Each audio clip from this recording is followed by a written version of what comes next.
Video ini ditujukan untuk kalian para investor yang saat ini sedang mempertimbangkan untuk beli asuransi. Perhatikan video ini sampai habis karena konsep yang akan aku jelaskan ini akan berguna untuk kalian sebelum memutuskan untuk beli asuransi. Untuk kalian para investor pasti sudah nggak asing dengan yang namanya uang dingin atau biasanya lebih ekstrim orang ngomongnya uang beku. Ya, ketika kita memutuskan untuk investasi, pasti ada dana yang sudah kita alokasikan untuk investasi. Dan dana itu biasanya adalah dana yang sudah kita tidak akan gunakan 3, 5 tahun atau 10 tahun ke depan. Ya, alias duit yang tidak akan kita utak-atik.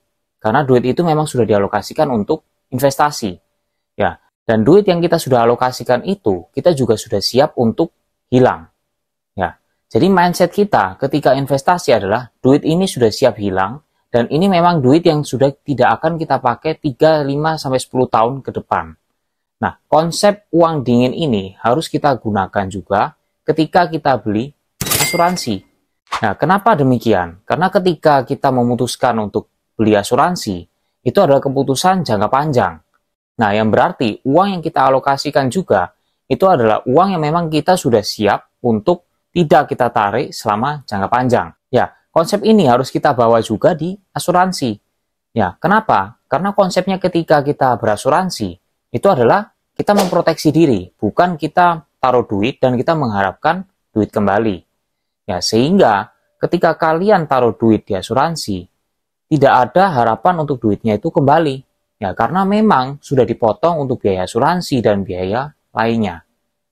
Alasan lainnya karena kalian sebagai investor maupun orang awam, ketika memilih perusahaan asuransi itu tidak bisa hanya semerta-merta melihat RBC, atau hanya melihat rasio klaim, ya itu mungkin yang umum ya diomong oleh banyak agent.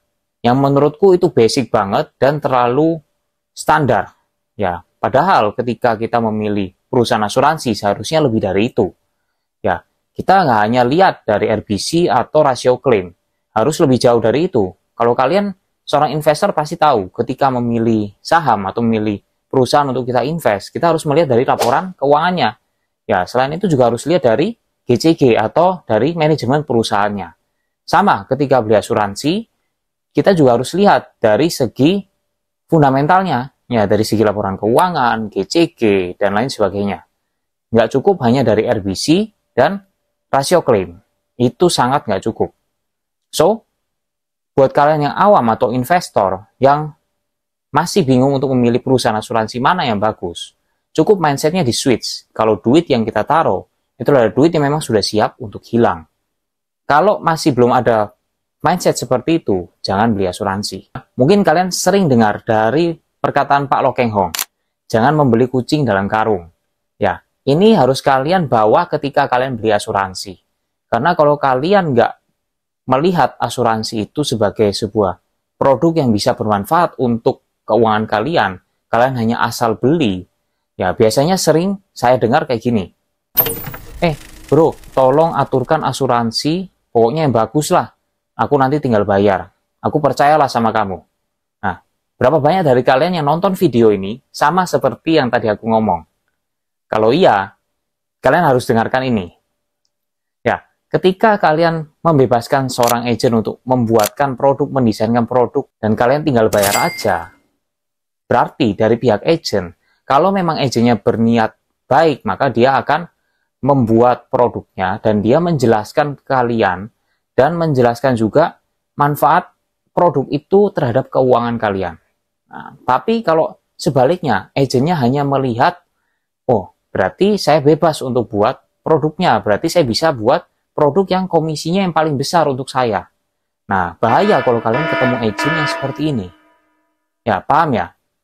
Kalau sudah kayak gitu, nanti yang rugi siapa? Yang rugi pasti kalian. So, mau agent itu baik atau buruk, ketika kalian terima proposal dari dia, kalian pelajari dulu. Karena proposal itu adalah cerminan dari manfaat asuransi yang akan kalian dapat.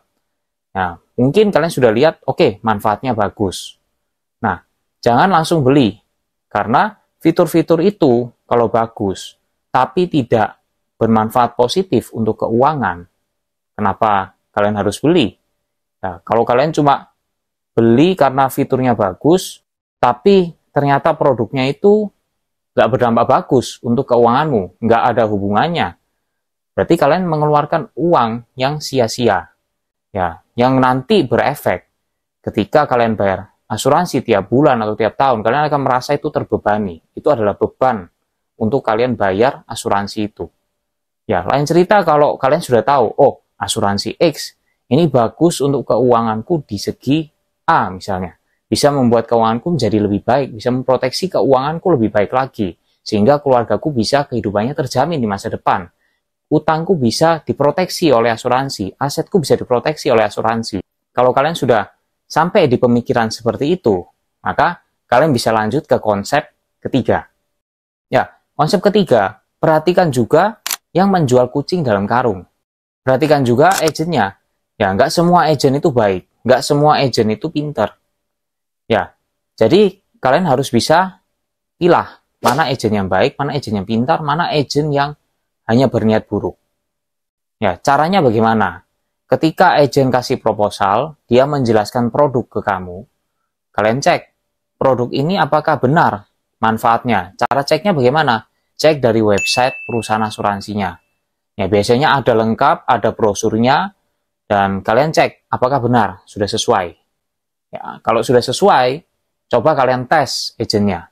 Apakah benar nih dia jualan ke aku, tujuannya untuk membantu keuanganku, atau cuma sekedar menjual produk. Ya, kamu tanya, loh, produk ini untuk keuanganku bagusnya di sebelah mana ya? Bisa membantu keuanganku untuk memproteksi dari bagian mananya ya? Kalau misal agennya dia nggak bisa jawab, atau dia hanya putar-putar aja omongannya, yang cenderung mengarahkan kamu agar segera closing, hindari dan cari agen lain.